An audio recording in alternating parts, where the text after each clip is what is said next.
ایمان پر خاتمہ یا الہی، ایمان پر خاتمہ یا الہی، ایمان پر خاتمہ یا الہی۔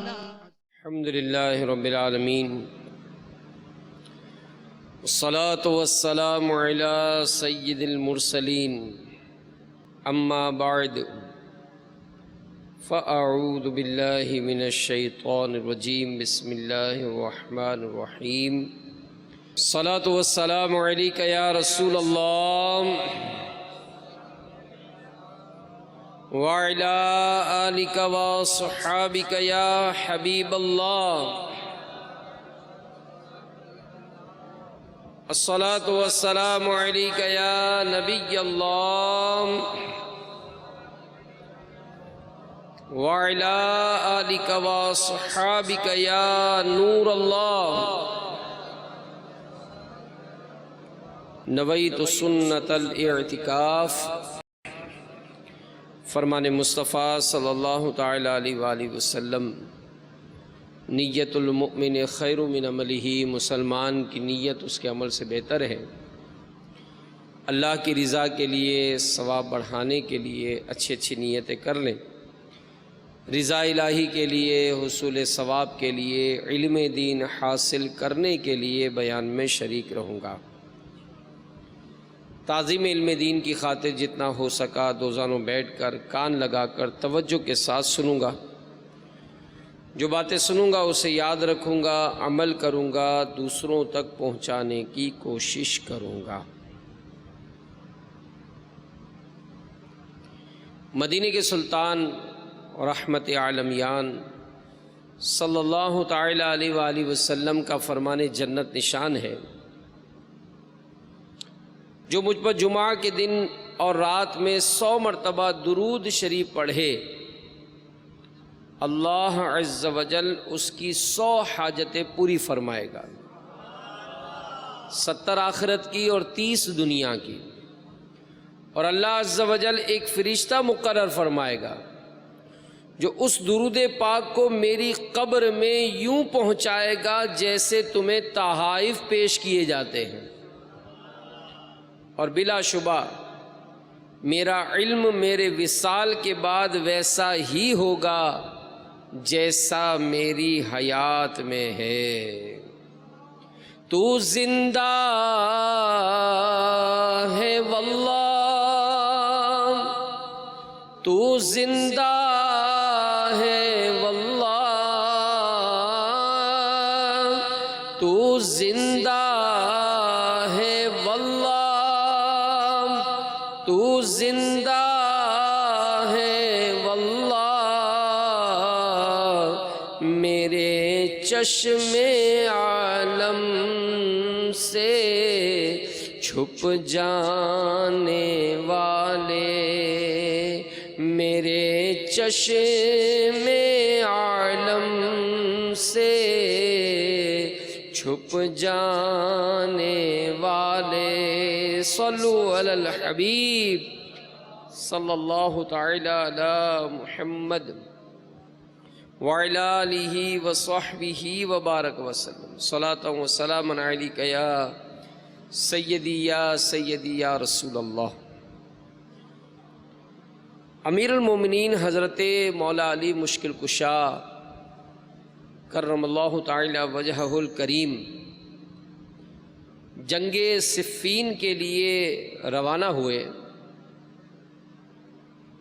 تو راستے میں آپ رضی اللہ تعالیٰ عنہ کی زرے، یہ جنگی لباس ہوتا ہے جو پہنا جاتا ہے، یہ زرے گر گئی۔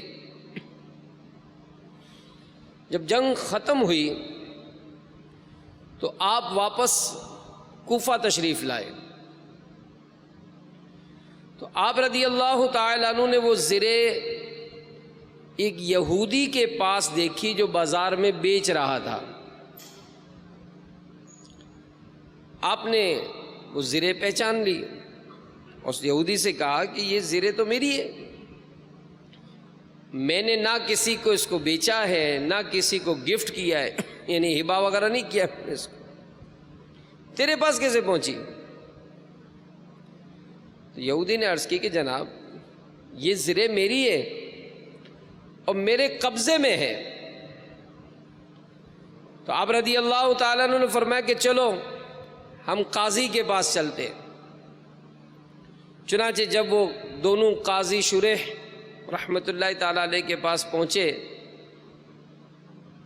تو قاضی شریح رحمۃ اللہ تعالیٰ علیہ نے عرض کی کہ اے امیر المومنین فرمائیے کہ کیا اس یہودی کے ساتھ آپ کا کوئی معاملہ ہے؟ تو حضرت علی رضی اللہ تعالیٰ عنہ نے فرمایا کہ ہاں، یہ زرے جو یہودی کے قبضے میں ہے یہ میری ہے، میں نے نہ اسے بیچا ہے نہ اس کو کسی کو گفٹ کیا ہے۔ تو قاضی صاحب نے امیر المومنین مولا علی مشکل کشا کرم اللہ تعالی وجہہ الکریم سے پوچھا کہ کیا آپ کے پاس گواہ ہیں؟ تو آپ نے فرمایا کہ ہاں، میرا غلام کمبر اور میرا بیٹا حسن رضی اللہ تعالیٰ عنہ یہ گواہی دیں گے کہ یہ زرے میری ہے۔ تو قاضی شریح رحمۃ اللہ تعالیٰ علیہ نے یہ کہتے ہوئے کہ باپ کے حق میں بیٹے کی گواہی شرعاً معتبر نہیں، یہودی کے حق میں فیصلہ دے دیا۔ تو یہ دیکھ کر یہودی کہنے لگا کہ امیر المومنین آپ ہی مجھے قاضی کے پاس لائے اور اس قاضی نے آپ ہی کے خلاف فیصلہ دے دیا۔ میں گواہی دیتا ہوں کہ بے شک یہ دین سچا ہے، اور یہ گواہی بھی دیتا ہوں کہ اللہ عز و جل کے سوا عبادت کے کوئی لائق نہیں، اور حضرت محمد مصطفیٰ صلی اللہ علیہ وآلہ وسلم اللہ کے سچے رسول ہیں۔ اے امیر المومنین یہ زر آپ ہی کی ہے۔ سبحان اللہ۔ میٹھے میٹھے اسلامی بھائیوں اور مدنی چینل کے ناظرین، دیکھا آپ نے کہ دین متین یعنی اسلام اپنے ماننے والوں کو کیسی اعلیٰ تربیت دے رہا ہے کہ خلیفہ وقت ایک عام آدمی کی طرح قاضی کی عدالت میں پیش ہو رہے ہیں، اور قاضی خلیفہ کے خلاف اور یہودی کے حق میں فیصلہ کرنے میں ذرہ برابر بھی تعامل سے کام نہیں لے رہا، کیونکہ عدل و انصاف کا تقاضا یہی ہے کہ چاہے کوئی کتنا ہی عالی منصب جاہ و عظمت کا مالک ہو، فیصلہ کرنے والا کچھ بھی پرواہ کیے بغیر صرف اور صرف عدل و انصاف کا دامن یہ تھامے رہے اور حق بات بیان کرے۔ پارہ 5 سورۃ النساء کی آیت نمبر 58 میں ارشاد ہوتا ہے وَإِذَا حَكَمْتُمْ بَيْنَ النَّاسِ أَن تَحْكُمُوا بِالْعَدْلِ، ترجمہ کنز ایمان، اور یہ کہ جب تم لوگوں میں فیصلہ کرو تو انصاف کے ساتھ فیصلہ کرو۔ صدر الافاضل حضرت علامہ مولانا سید محمد نعیم الدین مراد آبادی علیہ رحمۃ اللہ الہادی خزائن العرفان شریف میں اس آیت مبارکہ کی تفسیر میں فرماتے ہیں کہ حاکم یعنی فیصلہ کرنے والے کو چاہیے کہ 5 باتوں میں فریقین کے ساتھ برابر کا سلوک کرے۔ جو بھی فیصلہ کرتا ہے وہ 5 باتوں میں احتیاط کرے۔ نمبر 1، اپنے پاس آنے والے کے لیے جیسے ایک کو موقع دے ایسے ہی دوسرے کو بھی دے، اور خاص کر کئی ایسے مواقع ہوتے ہیں انشاءاللہ مزید آگے تفصیل سنیں گے کہ جس میں ہم کسی سطح پر فیصلہ کرنے والے ہوتے ہیں تو فریقین کو دونوں کو موقع دیں، جتنا پہلے کو دیا اتنا دوسرے کو دے۔ نمبر 2، نشست یعنی بیٹھنے کی جگہ دونوں کو ایک جیسی دے۔ نمبر 3، دونوں کی طرف برابر متوجہ رہے۔ نمبر 4، کلام سننے میں ہر ایک کے ساتھ ایک ہی طریقہ رکھے۔ نمبر 5، فیصلہ دینے میں حق کی رعایت کرے، جس کا دوسرے پر حق ہو پورا دلائے۔ اور یاد رہے کہ عدل اور انصاف یہ ہم بڑا سنتے ہیں، تو عدل سے مراد وہ متوسط امر ہے جو افراط و تفریط کے درمیان ہو، یعنی ایسا درمیانی کام جس میں کمی زیادتی نہ پائی جائے، یہ عدل کہلاتا ہے۔ اور اسی طرح عدل و انصاف کا مترادف نام قسط بھی ہے، جس کا مطلب چاہے کوئی دوست ہو یا دشمن، سب کے ساتھ یکساں انصاف کیا جائے۔ چنانچہ قرآن مجید میں اس کا تذکرہ کچھ یوں ہے، قل امر ربی بالقسط، ترجمہ کنز ایمان، تم فرماؤ میرے رب نے انصاف کا حکم دیا ہے۔ تو اکثر مفسرین کے نزدیک یہاں آیت میں قسط عدل و انصاف کے معنی میں ہے، اور یہ لفظ بہت سی چیزوں کو شامل ہے۔ عقائد میں عدل و انصاف کرنا، عبادات میں عدل و انصاف کرنا، معاملات میں عدل کرنا، بادشاہ کا عدل کرنا، فقیر کا انصاف کرنا، اپنی اولاد، رشتہ داروں اور اپنے نفس کے معاملے میں عدل کرنا وغیرہ۔ تو بہرحال یہ ایک لفظ ہزارہ احکام کو شامل ہے، شریعت و طریقت کے سارے مسائل اس میں داخل ہیں۔ تو میٹھے میٹھے اور پیارے پیارے اسلامی بھائیوں، ہر صورت میں انصاف کو پیش نظر رکھیں۔ مطلب ہم بعض اوقات جو ہے وہ کہتے ہیں نا، اپنے ساتھ کوئی معمولی سی بھی زیادتی ہو جائے، جیسے اگر مثال ہم عام طور پر دیکھیں تو ہر کوئی شاکی ہوتا ہے، یار دیکھو یار روڈ نہیں بنے ہوئے، یار بجلی کا نظام بہت بیکار ہے، پانی آتا ہی کہاں ہے، پانی نہیں آ رہا ہے، اور جناب یہ معاملات صحیح نہیں، تو ادارے یوں نہیں کر رہے، تو فلانی گورنمنٹ یوں نہیں کر رہی، یہ سارے معاملات ہیں۔ تو ہم اپنے آپ کو بوجھا ہم کیا کر رہے ہیں؟ بجلی کا بل ہم نہ بھریں، ٹیکس ہم نہ دیں، دیگر جو طے شدہ معاملات ہوتے ہیں اس میں چوری چکاری کا معاملہ ہمارا ہو، ہم کہیں کہ جناب معاملہ سارا اچھا چلنا چاہیے۔ تو کیسے اچھا چلے گا؟ اگر کوئی باپ ہے وہ غور کر لے کہ آپ کہتے ہیں میری اولاد میری فرما برداری نہیں کرتی ہے، میرے باپ ہونے کا حق ادا نہیں کرتی ہے، تو آپ بھی تو کسی کی اولاد ہو۔ آپ خود دیکھیں آپ اپنے باپ کے ساتھ کیا سلوک کر رہے ہیں۔ ٹھیک ہے آپ الگ رہتے، آپ کا سلوک کیا ہے؟ مجھے کچھ دنوں پہلے کسی نے ایک ویڈیو کلپ دکھایا، اتنا رنج ہوا دیکھ کر، یقین مانے ایک بیٹا اپنے ماں باپ کو مار رہا تھا، ایسا بس وہ عجیب و غریب اس کا مطلب کیفیت تھی، میں حیران تھا یار، یعنی کہ واقعی یعنی کہ بھیجنے والے نے بھی بھیجا کہ میرا دل نہیں کر رہا ہے اس کو بھیجنے کا، مگر عبرت تو دیکھیں کیسی ہے یار، یعنی بنا دریغ وہ بازار میں اپنے ماں باپ کو مار رہا تھا، ماں کو مارا، پھر باپ بچانے آئے باپ کو مارا، ماں بچانے آئی تو ماں کو مارا، یہ مطلب مار دھاڑ توڑ پھوڑ، ایسا عجیب و غریب حال ہے۔ تو ہم بسا اوقات کہتے ہیں نا کہ یار یہ بڑا مطلب امن نہیں ہے، سکون نہیں ہے، چین نہیں ہے۔ کسی جگہ میں نے پڑھا تھا حکایت، جیسے بعض نصیحت آمیز واقعات ہوتے ہیں، تو ایک واقعہ کسی نے لکھا کہ ایک طوطا اور طوطی یہ کسی ویرانے سے گزر رہے تھے، تو ایک سوکھے سے درخت پر جا کر بیٹھ گئے، پتے وتے سب جھڑ چکے تھے، تو طوطی جو ہے وہ طوطے سے کہنے لگی کہ بڑا عجیب و غریب ماحول ہے، اتنا ویرانہ، ایسی آبادی ویران ہو گئی۔ تو طوطا کہنے لگا کہ لگتا ہے کہ یہاں سے کسی الو کا گزر ہوا ہے، تو یہ الو جو گزرا ہے نا، اس کی نحوست کی وجہ سے بستی ویران ہو گئی ہے۔ اچھا قریب ہی الو ان کی باتیں سن رہا تھا، اس نے جب یہ بات سنی تو اس کو تھوڑا غصہ آیا، اور وہ فوراً اڑ کر اس درخت پر آیا جس پر یہ دونوں بیٹھے تھے، اور بڑے چاہ سے کہنے لگا کہ اوہو آپ میرے علاقے میں آئے، آئیے آئیے، میں آپ کی دعوت کرنا چاہتا ہوں۔ اب طوطا اور طوطی نے اس الو کی دعوت قبول کر لی، دعوت ہوئی۔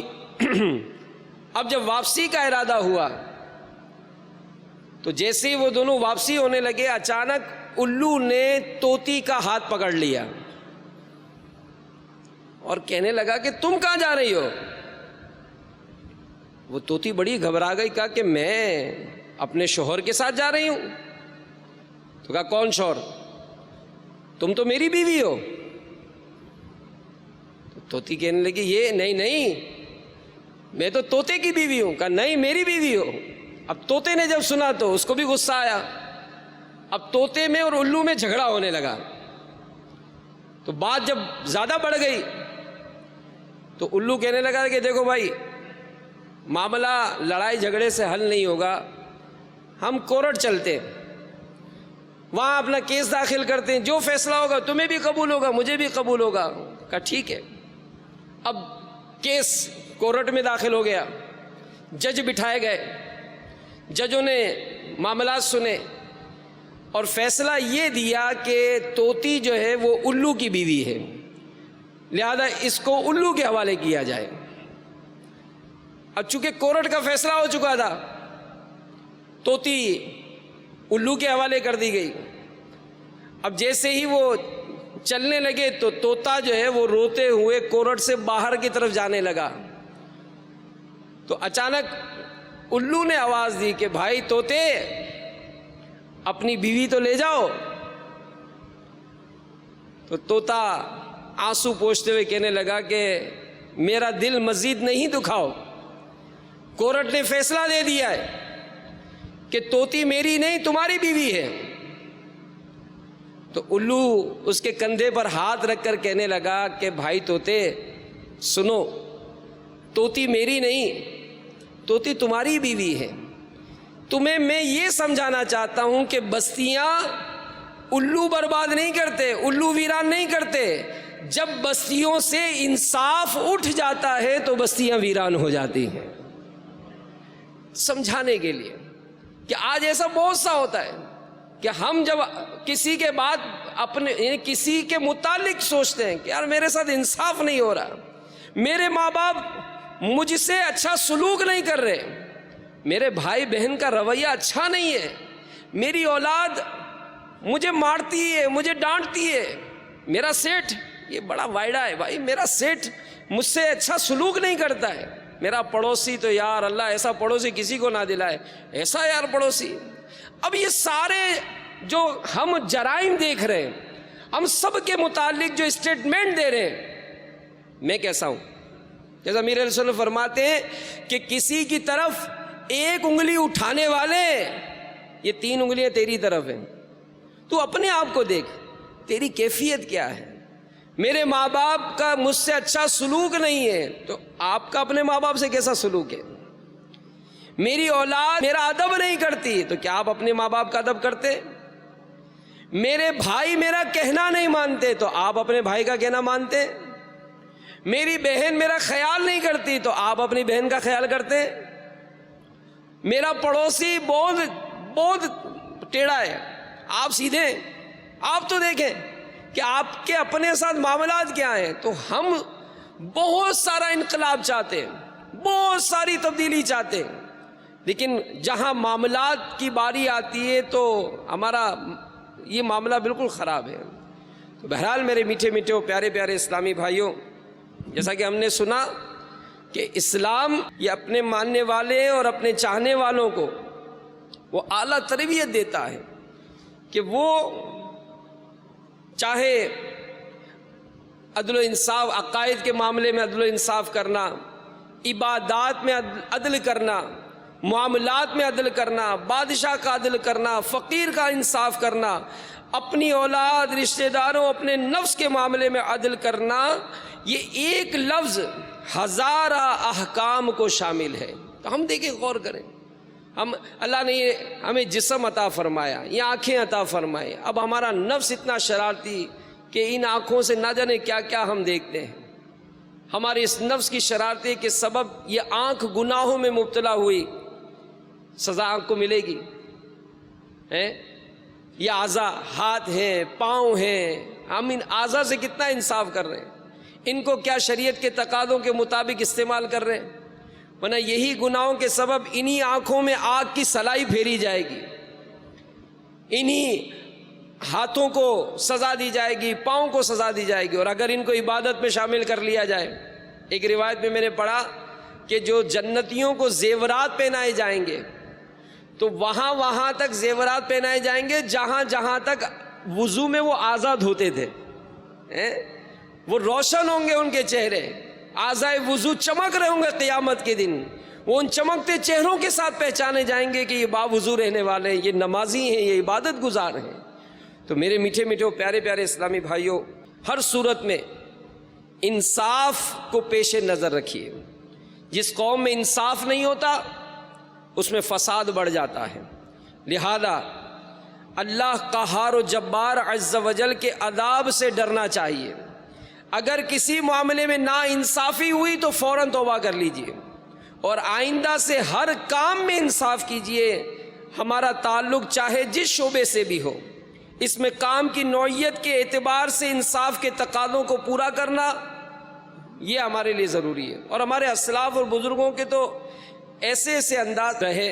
یہاں پر ضمناً میں ایک بات اور بھی عرض کر دوں کہ جس طرح کہتے ہیں نا کہ ملازمین، امیر علیہ السلام کے رسالے سے میں نے کچھ پڑھا کہ ملازمین جو ہیں یہ بھی اپنے ظاہر ڈیوٹی کے معاملات میں انصاف کیجیے۔ کہ امیر علیہ السلام فرماتے ہیں کہ گورنمنٹ کے ادارے کا افسر یہ دیر سے آتا ہے اور اس کی کوتاہی کے سبب دفتر دیر سے کھلتا ہے، تب بھی ہر ملازم پر لازم ہے کہ طے شدہ وقت پر پہنچ جائے۔ ہم تو گورنمنٹ کی نوکریاں ڈھونڈتے ہیں، کیوں یار اس میں کوئی پوچھنے والا نہیں ہوتا؟ نہیں، یہ تو ایک طرح سے وقف کے ادارے ہوتے ہیں۔ اور اگر مثال ہمارا افسر دیر سے آتا ہے تو ہم بھی ہم بھی دیر سے جائیں گے۔ 8 بجے بھلے ڈیوٹی ٹائم شروع ہوتا ہے، میں صاحب 10 بجے سے پہلے نہیں آتا ہے، میں 9:45 بجے پہنچ جاتا ہوں، لیکن آپ تنخواہ تو 8 بجے سے لے رہے۔ تو امیر علیہ سنت حلال روزی کمانے کے 50 مدنی پھول میں لکھتے ہیں کہ گورنمنٹ کے ادارے کا افسر دیر سے آتا ہے اور اس کی کوتاہی کے سبب دفتر دیر سے کھلتا ہو، تب بھی ہر ملازم پر لازم ہے کہ طے شدہ وقت پر پہنچے، اگرچہ باہر بیٹھ کر انتظار کرنا پڑے۔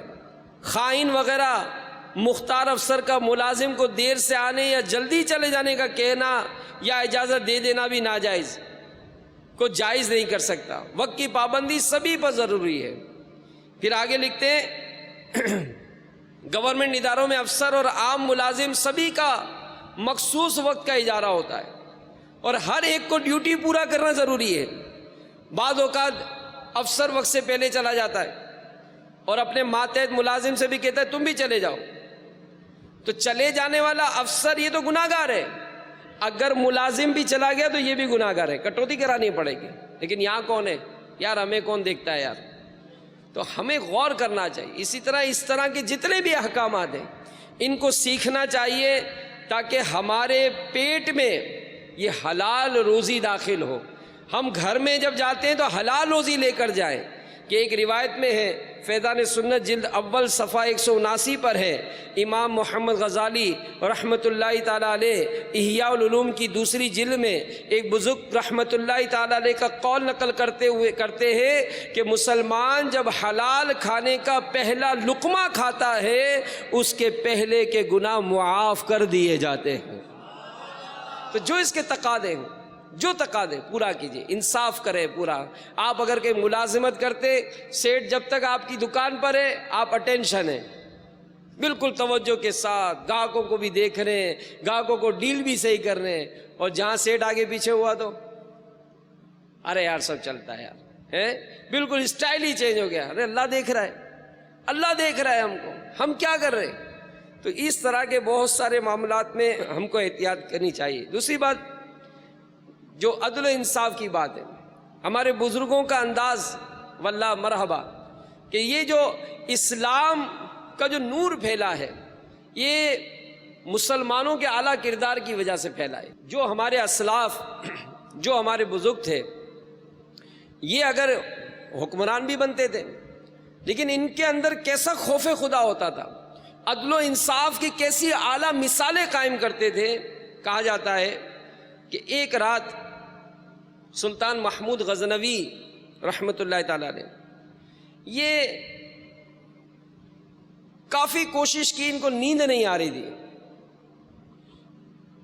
تو اپنے غلاموں سے کہنے لگے کہ لگتا ہے کہ کسی مظلوم پر آج کوئی ظلم ہوا ہے، تم لوگ گلیوں میں پھیل جاؤ اور اگر کوئی فریادی نظر آئے تو اسے میرے پاس لے کر آؤ۔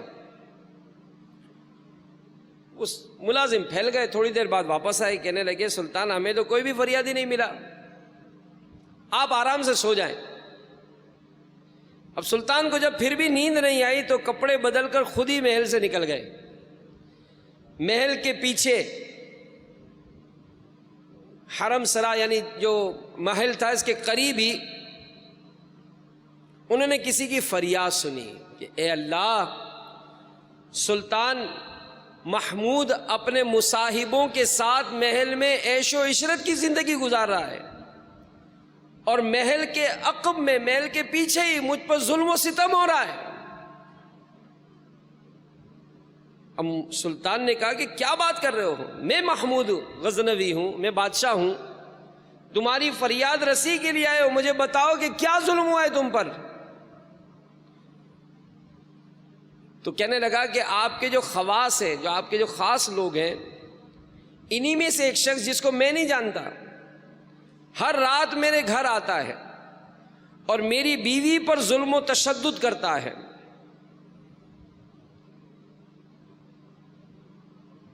اس وقت وہ کہاں ہے؟ بادشاہ کہنے لگا شاید وہ اب چلا گیا ہو۔ تو بادشاہ نے کہا کہ اب جب وہ آئے تو مجھے اطلاع کر دینا۔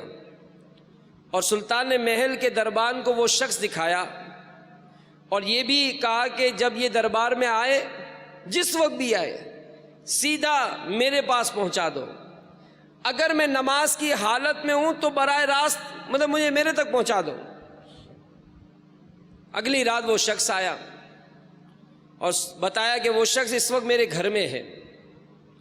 سلطان اسی وقت تلوار ہاتھ میں لیے اس شخص کے ساتھ چل پڑا۔ جب اس کے گھر کے قریب پہنچا تو اس سے کہا کہ گھر کے سارے چراغ بجھا دو۔ پھر اندھیرے میں ہی اس کے گھر میں گھس کر اس شخص کا سر تن سے جدا کر دیا۔ پھر سلطان نے حکم دیا کہ چراغ روشن کر دو۔ جب اس شخص کا چہرہ دیکھا تو سلطان سجدے میں گر پڑا۔ پھر گھر کے مالک سے کہا کہ اگر کچھ کھانا ہے تو لے آؤ، مجھے بہت سخت بھوک لگی ہے۔ تو اس شخص کہنے لگا کہ آپ جیسا سلطان یہ میرے گھر کھانا کھائے گا؟ تو وہ شخص ایک سوکھی روٹی اٹھا لایا جسے سلطان نے بڑی رغبت سے کھایا۔ وہ شخص پوچھنے لگا کہ چراغوں کو بجھانا، سجدہ کرنا، روٹی طلب کرنے کے پیچھے آخر کیا راز ہے؟ تو سلطان فرمانے لگے کہ میں نے جب تمہاری داستان سنی تو سوچا کہ میری سلطنت میں ایسا ظلم کرنے کی ہمت صرف میرے کسی بیٹے کو ہو سکتی ہے۔ اندھیرا کرنے کو اس لیے کہا تھا کہ جو میں باپ ہوں، کہیں شفقت انصاف کے راستے میں حائل نہ ہو جائے۔ چراغ جلنے پر جب میں نے دیکھا کہ وہ میرا بیٹا نہیں ہے تو میں سجدے میں گر پڑا، اللہ کا شکر بجا لایا اور کھانا اس لیے مانگا تھا کہ جب سے مجھے تمہاری مصیبت کا علم ہوا میں نے اللہ کے سامنے قسم کھائی تھی کہ جب تک تمہیں انصاف نہیں مل جاتا میرے اوپر روٹی حرام ہے، اس وقت تک میں نے اب تک کچھ نہیں کھایا تھا۔ یہ ہمارے عمرا ہوتے تھے، یہ ہمارے مطلب کہ بادشاہ ہوا کرتے تھے کہ عدل و انصاف کیسے تقاضے پورے کرتے تھے۔ تو میرے میٹھے میٹھے پیارے پیارے اسلامی بھائیوں، اگر ہم بھی کہیں پر ہم کہیں گے جناب ہم حاکم توڑیے، تو یاد رکھیے یہ بہت اس کی طویل فہرست ہے۔ جو جہاں پر ہے، اگر باپ ہے تو اس کے لیے بھی احکامات ہیں کہ اپنی ساری اولاد کے ساتھ انصاف کرے۔ جیسے بعض اوقات گھروں میں بیٹوں کے ساتھ بہت اچھا سلوک کیا جاتا ہے، بیٹا ہوتا ہے تو مٹھائیاں بانٹی جاتی ہیں۔ مذہبی لوگ بھی دعا کرائیں گے، دعا کیجئے میرے یہاں ولادت ہونے والی ہے، میرے یہاں ولادت ہونے والی ہے۔ اب کئی دن بعد پوچھا بھائی کیا ہوا؟ خیر، ہاں وہ اصل میں بیٹی پیدا ہوئی، اور اگر بیٹا ہوتا تو اس دن مٹھائی کا ڈبہ لے کر آتے مارکیٹ میں، میرے یہاں بیٹا پیدا ہوا، بیٹا پیدا ہوا۔ ارے یہ کیا ہے؟ یہ سب اللہ کی رحمت ہے بیٹی۔ اب بیٹیوں کے فضائل تو پڑھیے، امیر اہل سنت کا رسالہ میں آپ سب کو مشورہ دوں گا، مدنی چینل کے ناظرین کو بھی دوں گا کہ آپ امیر اہل سنت کا رسالہ ہے زندہ بیٹی کنویں میں پھینک دی، آپ یہ رسالہ پڑھ لیجئے۔ اگر آپ کے گھر میں بیٹیاں نہیں ہیں نا تو آپ دعائیں کرائیں گے کہ آپ دعا کرو میرے گھر بیٹی ہو جائے، اور اگر بیٹیاں ہوں گی نا تو آپ کو اپنی بیٹیوں سے پیار ہو جائے گا کہ کتنی بڑی نعمت، کیسی رحمت ہے اللہ کی ہے، کیسے کیسے فضائل ہیں ان کی پرورش اور ان کے معاملات کو پورا کرنے کی۔ تم غور تو کریں، تو ہم جہاں اولاد ہوتے ہیں تو اولاد کے ساتھ انصاف نہیں، پڑوسیوں کے ساتھ ہمارا عجیب و غریب انداز، اگر کوئی ہمارا اثر رسوخ ہے، ہماری سورس ہے، ہمارے تعلقات ہیں، ہم کسی کو خاطر میں نہیں لاتے۔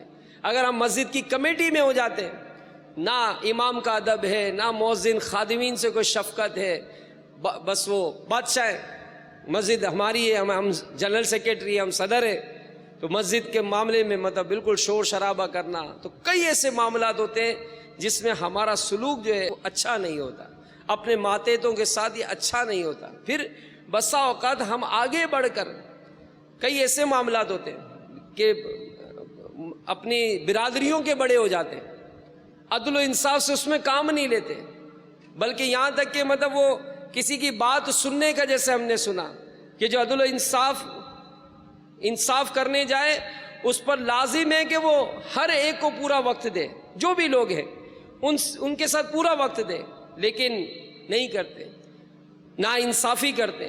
تو یاد رکھیے سیدنا عبداللہ بن عباس رضی اللہ تعالیٰ عنہما سے روایت ہے کہ اللہ کے محبوب دانہ غیوب صلی اللہ علیہ وآلہ وسلم کا فرمان عالی شان ہے، جو شخص 10 افراد کا حاکم بنا پھر ان کے درمیان فیصلے کرتا رہا، لوگوں نے اس کے فیصلے پسند کیے ہوں یا ناپسند، قیامت کے دن اسے اس حال میں پیش کیا جائے گا کہ اس کے ہاتھ گردن سے بندھے ہوں گے۔ اب اگر دنیا میں اللہ کے نازل کیے ہوئے احکام کے مطابق فیصلہ کیا ہوگا، نہ رشوت لی ہوگی، نہ ظلم کیا ہوگا، تو اللہ تعالیٰ اس کو آزاد فرما دے گا۔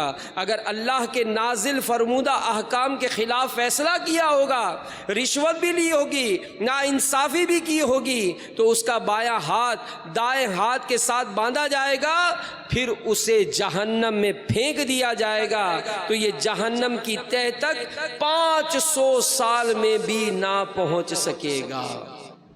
انصاف، اور جو انصاف کرتے ہیں تو مومنین کی جو خصوصیات بیان کی گئی 18ویں پارے میں تو اس میں یہ بھی فرمایا والذین ہم لاماناتہم وعہدہم راعون، اور وہ لوگ جو اپنی امانتوں اور اپنے عہد کی رعایت کرتے ہیں۔ علامہ قرطبی اس آیت کی تفسیر بیان کرتے ہوئے فرماتے ہیں کہ ہر قسم کی ذمہ داری جو انسان اپنے ذمے لیتا ہے، خواہ اس کا تعلق دین سے ہو یا دنیا سے، گفتار سے ہو یا کردار سے، اس کا پورا کرنا یہ مسلمان کی امتیازی شان ہے۔ آپ کو جس سطح پر بھی نگران بنایا گیا، سپروائزر بنایا گیا، جو بھی آپ کی ذمہ داری ہوئی، مسلمان کی یہ امتیازی شان ہے کہ اس کا پورا حق ادا کرے۔ اور اس حدیث پاک میں بھی اس حقیقت کی طرف اشارہ ہے کہ تم سب نگران ہو اور تم میں سے ہر ایک سے اس کے ماتحت افراد کے بارے میں پوچھا جائے گا۔ تو چنانچہ ہم سب پر لازم ہے کہ اپنی اپنی ذمہ داریوں کو سمجھتے ہوئے کاہلی و سستی کا مظاہرہ نہ کریں، چاہے ہماری ان ذمہ داریوں کا تعلق امور دنیا سے ہو یا امور آخرت سے۔ کیمرے کی آنکھ آپ کو دیکھ رہی ہے، لکھا ادھر کیمرے کی آنکھ آپ کو دیکھ رہی ہے، اور نہیں کیمرہ لگا ہوا ہے، اس کیمرے سے ڈر رہے، ہو سکتا ہے اس میں لائٹ نہ ہو سکتا ہے ریکارڈنگ نہ ہو رہی ہو، اللہ تو دیکھ رہا ہے نا، اللہ دیکھ رہا ہے کہاں ہیں، کیا کر رہے ہیں۔ تو اپنے ذمہ داریاں پوری کریں۔ حضرت فاروق اعظم رضی اللہ تعالیٰ عنہ کا ایک مکتوب کا خلاصہ کچھ عرض کرتا ہوں۔ سیدنا سعید بن ابی بردہ رحمۃ اللہ تعالیٰ علیہ سے روایت ہے کہ امیر المومنین فاروق اعظم نے سیدنا ابو موسیٰ اشعری رضی اللہ تعالیٰ عنہ کو ایک مکتوب لکھا جس کے مضمون کچھ یوں تھا کہ حمد و صلات کے بعد میں کہتا ہوں حکمرانوں میں سب سے زیادہ خوش بخت وہ ہیں جن کی رعایا اچھی ہو، اور سب سے زیادہ بدبخت وہ ہیں جن کی رعایا بری ہو، لہذا تم خلاف شریعت کاموں سے بچنا ورنہ تمہاری رعایا بھی خلاف شرع کاموں میں پڑ جائے گی۔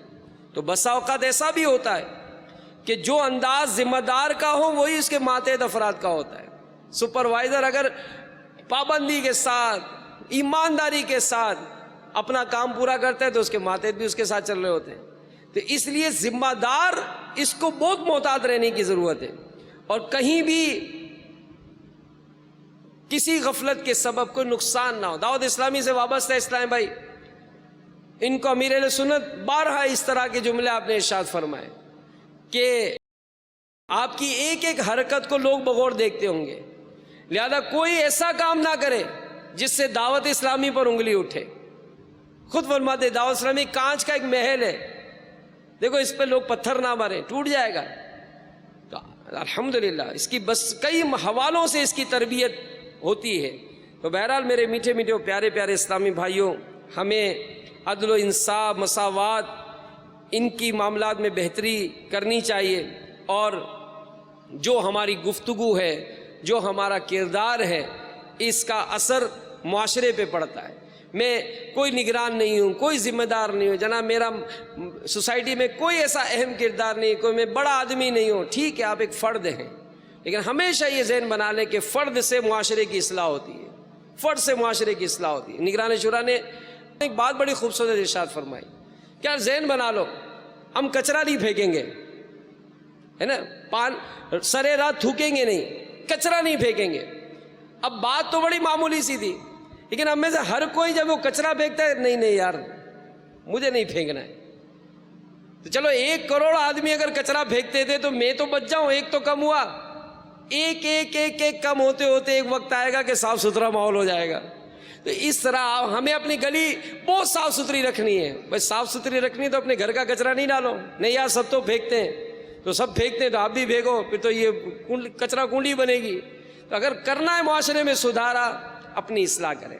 ہمیں انصاف چاہیے, سب کا تقاضا ہے. کیا میں انصاف کر رہا ہوں؟ اللہ عمل کی توفیق عطا فرمائے.